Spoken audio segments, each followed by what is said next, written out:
Прежде чем приступим к ремонту следующего объектива, я хотел бы пояснить немножечко по поводу ремонтов ремонтированного. И, в общем, сделаю вот такой вот маленький рассказик. Многие вещи, вот прочитаешь, допустим, какую-то прикольную, интересную, там, познавательную книжку, да, с какими-то там новыми принципами, знаниями, и вроде все понятно, все ясно, но прочитать это одно, а осознать, понять и опустить эти знания на уровень подсознания, начать их применять, это совершенно другое. То есть, как бы, как в школе. Вроде бы объяснили таблицу умножения, вроде бы все понятно, но самому, чтобы начать, надо ее как-то выучить, надо, в общем, чтобы она где-то там какие-то нейронные связи образовала, и тогда уже можно будет как бы пользоваться, решать какие-то задачки, примеры, в общем, как в школе за партой, короче говоря. Так и здесь какое-то новое знание приобрел, принцип понял, и вроде как бы все хорошо, закрыл книжку и пошел гулять. Но в реальной жизни этот принцип применить смогут единицы, потому что единицы как бы реально его осознали. Вот. Что за принцип, допустим? Ну вот смотрите, есть такой принцип, называется ошибка выжившего, да? То есть Абрахам Вальд в войну Великую Отечественную, Вторую мировую, где-то там сидел в Америке, ему поставили задачу, вот прилетают бомбардировщики, они все пулями продырявлены, куда надо больше брони положить. Ну и прилетали, там статистика была составлена, было очень много, значит, по фюзеляжу там дырявых самолетов, какие-то с крыльями дырявыми, чуть поменьше там хвостовая часть. Я точно не помню, я основной смысл передаю. Вот. И было совсем мало самолетов с двигателем продырявленным, которые вернулись. И, значит, что это значит? Значит, нужно, вояки говорят, давай усиливать будем фюзеляж. Там же самый большой процент повреждений. Вот мы видим статистику. Будем усиливать фюзеляж. На что Абрахам Вальд говорит, погодите, если к нам как бы с продырявленной кабиной пилота самолеты все-таки прилетают, значит, как бы нужно посмотреть не на те, которые прилетают, а на те, которые не прилетают. Так вот, оказалось, что процент прилетевших самолетов с пробитым двигателем настолько сильно мал по сравнению с процентом тех самолетов, которые с пробитым двигателем не прилетели, что оказалось-то вот это и есть ошибка выжившего. Нужно усиливать не кабину пилота, там фюзеляж, крылья, броней, а двигатель, потому что без двигателя самолет сразу падает и никуда он дальше не летит. Оказалось бы, да, возвращаются дырявые самолеты во всех местах, кроме двигателя. Вот это ошибка выжившего. К чему я это все так вот сейчас говорю? Вот смотрите, есть ремонтники, да, ремонтники есть во всех сферах. Кто-то чинит канализацию, кто-то машины чинит, кто-то объективы чинит. И все ремонтники, вот прям, ну, ни для кого не секрет, все ремонтники друг на друга валят. То есть вот приехала машина, там двигатель что-то застучал. Кто вам там до этого обслуживал, кто масло менял, кто что, кто там куда залезал, он накосячил, он плохой. То есть все ремонтники говорят про всех ремонтников, что они козлы. Почему так происходит? Потому что людям в руки попадает, ну вот таким ремонтникам, как я, там еще кому-то, вот кто на камеру это снимает, там просто все это можно видно, можно показать.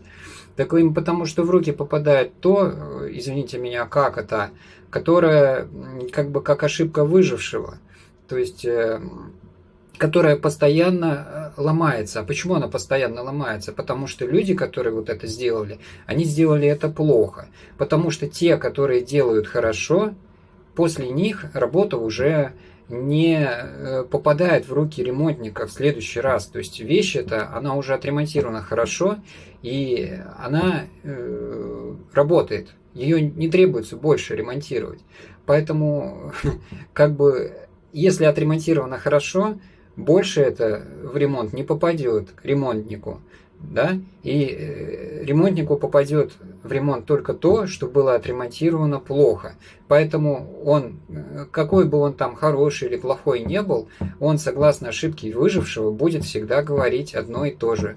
Все ремонтники козлы, один я красавец. Ну, это, в общем, такое лирическое отступление. Дальше смотрим ролик. Всем спасибо.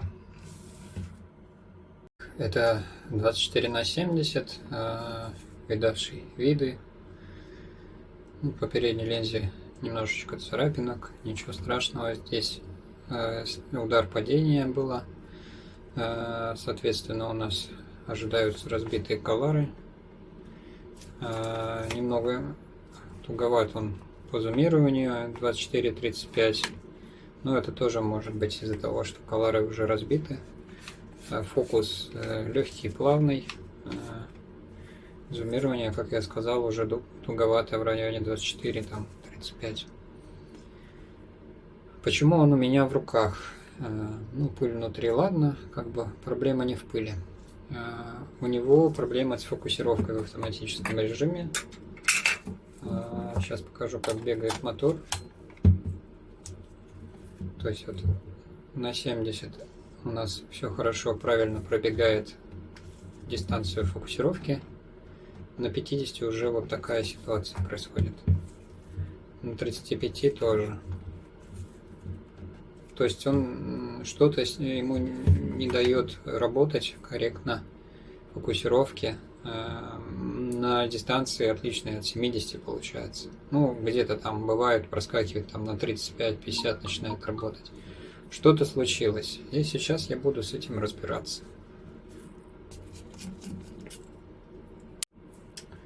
Тут сразу делаю паузу. Вот этот винт мне дальше не выкрутить, не вынуть. И вот этот тоже.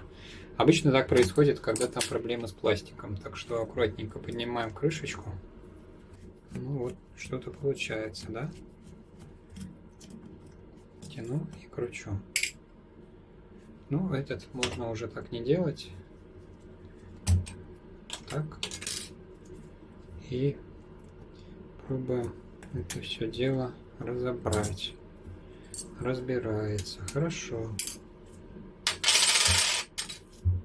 Так, снимаем. Ага. Вот такая ситуация нас тут ожидает. Прикольная.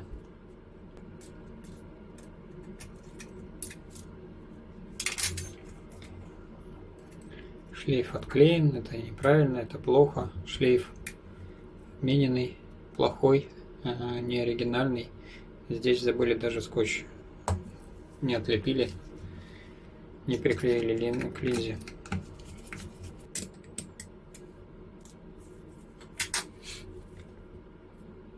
Смотрите, вот так вот собирать не надо. То есть, когда устанавливали, здесь зажали шлейф, кусок шлейфа зажали. Это не очень хорошо. Ну, в данном случае обошлось, но вообще это плохо.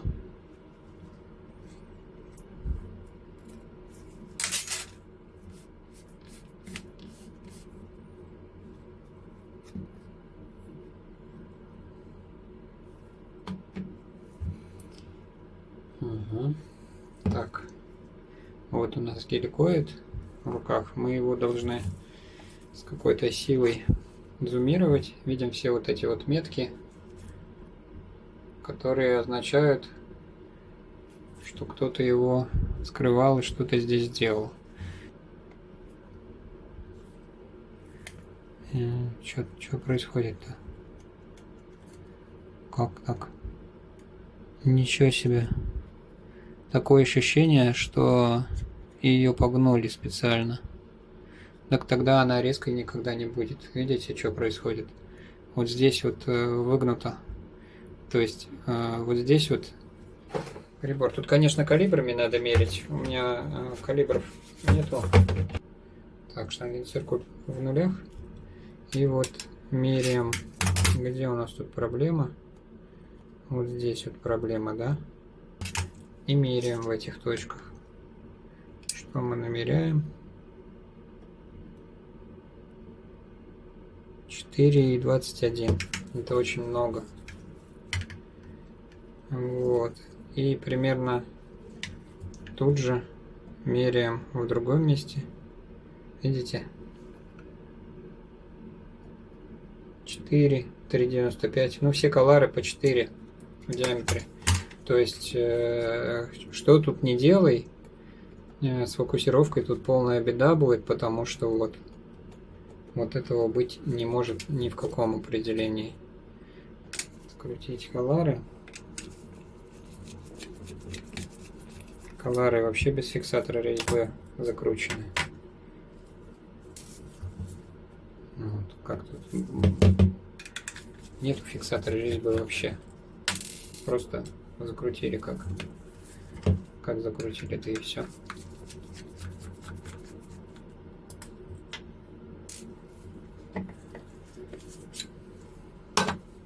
Так.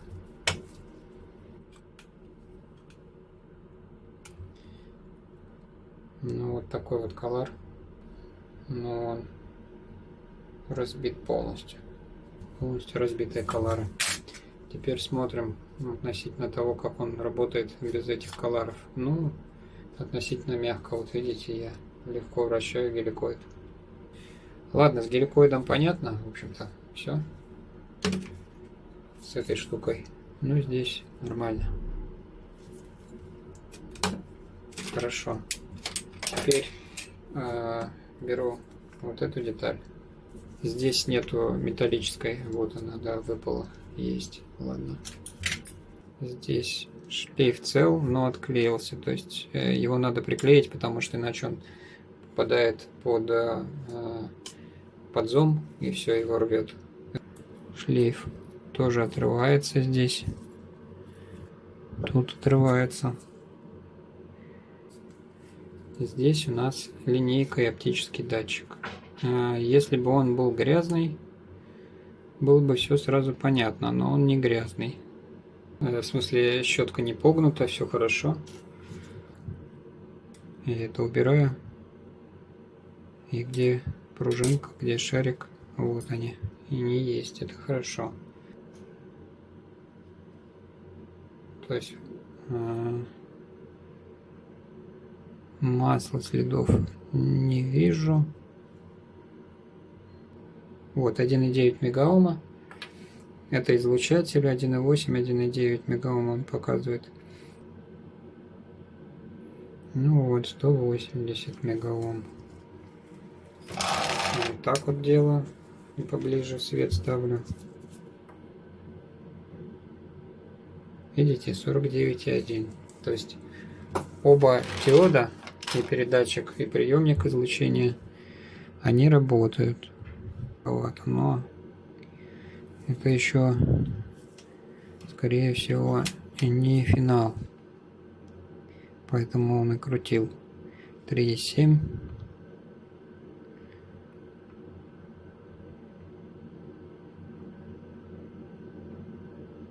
Ну, 9. Ну да, нормально. Здесь пробоев нет. Здесь тоже пробоев нет. Ну, кольцо реанимируемое, вот, оно в удовлетворительном состоянии должно работать. Бывают такие простые вещи, но иногда вот даже при такой разборке детальной и анализе они не очевидные. Как вот я показал вот эту шкалу, на ней могут быть какие-то, ну, такие совсем незначительные загрязнения, и она все уже нормально не работает. Может быть, линзочка, которую я тоже вот эту вот взял, может быть, что-то с ней, тоже на ней могут быть какие-то загрязнения. В общем, все это надо прочистить, промыть, собрать как надо и посмотреть, заработает или нет. По идее, ну, должно заработать. В новый день с новыми силами Что было сегодня утром сделано? Значит, полностью собрал модуль фокусировки, собрал модуль зума. Линзоблок я не трогал, туда не лазил, ничего там не делал. Соответственно, фокусировку собрал, контактолом обработал, ну все, почистил, все помыл, контактолом обработал статор. Здесь подклеил шлейф, который показывал, что отклеен был на кольце зума. Теперь зум сейчас работает вот так вот. Ну, понятно, здесь нету хобота с этим, значит, замятыми коларами. Их надо менять. Но это работает. Далее, линза фокуса, которая повреждена была. Я с ней мучился где-то 2 часа, но у меня все получилось. В результате вот как работает фокусировка на 24. Перевожу на 70.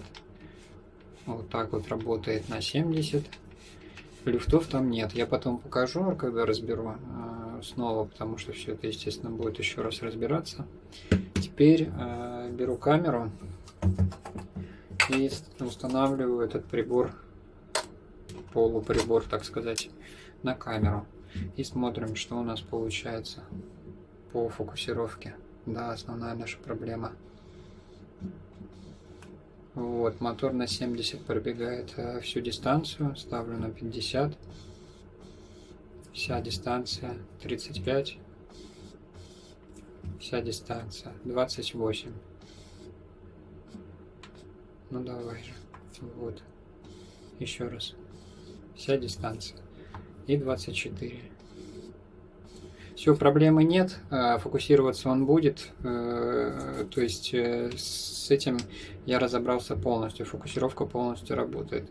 Теперь что? Я могу собрать это все, как бы, грубо говоря, как было, просто появится автофокус. При этом говорить о какой-то точной настройке оптической оси с разбитыми коларами, вот, с разъюстированным, вот эта вот линза, да, она юстируется, вот, которую мы видим сейчас, это юстировочная линза, она разъюстирована. Я могу все это собрать как есть и, грубо говоря, отдать клиенту. Либо мы делаем нормально. Нормально это что значит? Нужно заменить вот это вот пластиковое кольцо, на нем сидит вот эта вот линза, задается оптическая ось, и на нем сидит байонет, поэтому как бы любое искривление, и мы имеем некорректную оптическую ось, мы имеем искажение. То есть настраивать объектив на вот этой поломанной детали нельзя, нужна новая деталь. Что еще? Настраивать объектив вот с такими вот разбитыми коларами невозможно. Ничего не получится. У этого объектива на 24 не так важно, а вот на 70 очень важным становится хобот, в том плане, что как бы вот эта вот линза, ее положение, и любые вот, ну на 24 на самом деле тоже, там по центру будет резко, по углам будет все мылить, вот, и вот это вот качание, и как бы, ну, мне не настроить будет линзу, поэтому колары 100% под замену, если мы хотим не просто иметь какой-то, так сказать, работающий прибор, а хотим иметь объектив, то нужно менять колары. Вот на этом все. В общем-то, пойду разговаривать. Договорились с клиентом по перечню работ, делаем как положено, по полной программе. Это очень хорошо, это, я считаю, правильное решение. В общем-то, меняем пластиковую эту вот деталь, меняем поврежденное кольцо, меняем вот этот вот шлейф, меняем. Деталь эту я починил уже, сейчас покажу. Что еще меняем? Колары меняем и все настраиваем. Получаем на выходе рабочий объектив полностью в заводских характеристиках, можно сказать так. Здесь вот смотрите, мне не удалось, скажу так, мне не удалось добиться прям, ну, грубо говоря, заводской кондиции, как работает вот примерно отсюда до сюда эта штучка. Чуть-чуть здесь туже, чуть-чуть. Но это туже ни на что не влияет. То есть я не подтягивал пружину мотора. Кольцо закручено в заводских пределах, фиксирующее Все, как бы, грубо говоря, как по заводу. И ничего никуда, вы видели, не проскальзывает, всего хватает. Это работает. Вот смотрите, теперь смотрим по зазорам, да, я специально увеличу, чтобы было видно, да. Вот на винт смотрим, на колар, вот по зазорам, да. Вот он идет, маленький люфт. Ну, как бы, извините, вот на что способны, как говорится, да. Да, немножечко люфт есть. Но это, на мой взгляд, это не будет давать уже какую-то критику. То есть, вот я его качаю. Вот, да, можете посмотреть, как было. Вот, в этом положении. Ну, то есть, все нормально. Это уже рабочая ситуация. Все три штуки. Вот я потратил на то, чтобы добиться вот такого вот состояния, я потратил где-то 2 часа с этой деталью. Полностью буду геликоид разбирать и отмывать детали.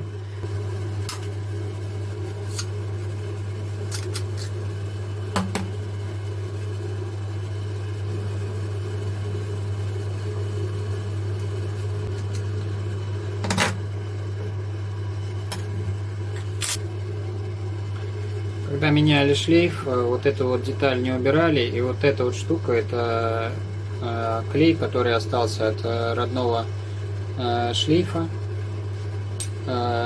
Почему родной шлейф порвался? Потому что объектив нагрели на солнышке, клей вытек, и потом цеплялся шлейф за вот этот вот клей здесь, и его поводком зума перерубило.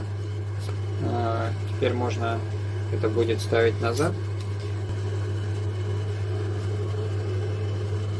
Нужна вот эта вот деталь. Здесь мне не нравится вот эта ситуация. Хорошо, поэтому все это будем чистить.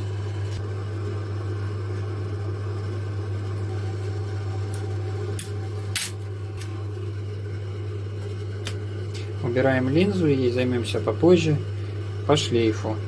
Но вот такая паечка здесь сделана. Я не скажу, что прям ужасная. Нет, бывало бы и хуже, но бывало бы и лучше. То есть вот здесь прям вот так вот все сделано. Ну, то есть здесь эти точки не очень легко проваривать. Кто не умеет, тот вот так вот делает. Ладно, теперь я ее цепляю на свою паяльную станцию и меняю шлейф.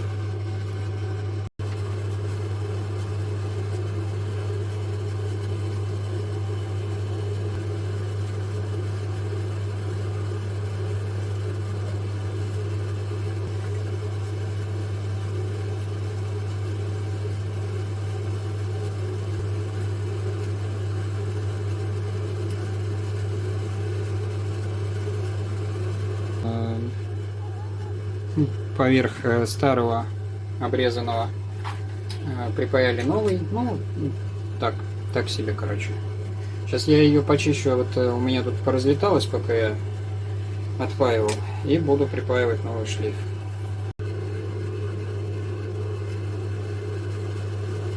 Итак.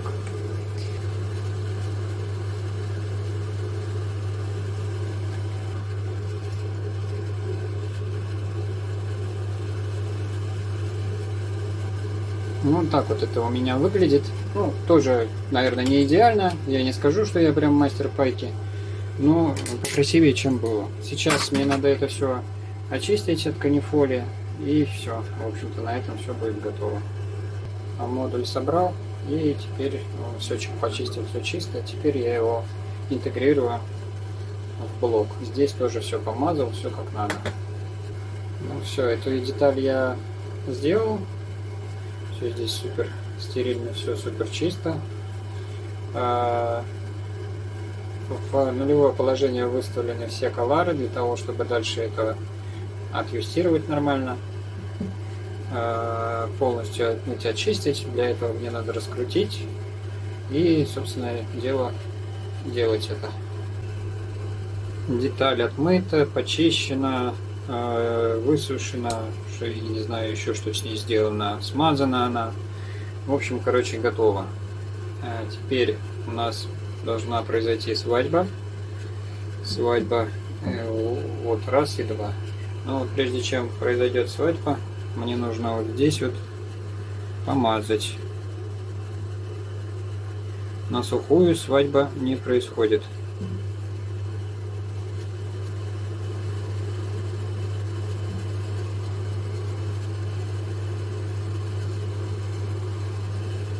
Так, это сюда. Много слишком будет тут. Жирно. Как говорится. Как же по-другому? Все через пихи. Так. Ну все, теперь нам надо, единственное, что я не сделал, это он у меня вывернут в другую сторону, вот так вот должен быть. Ну вот, видите, тут сразу появляется вот эта штучка, в которую можно что-нибудь вкрутить. Можно законсервировать весь объектив по частям и ждать, пока приедут запчасти. Все, спасибо.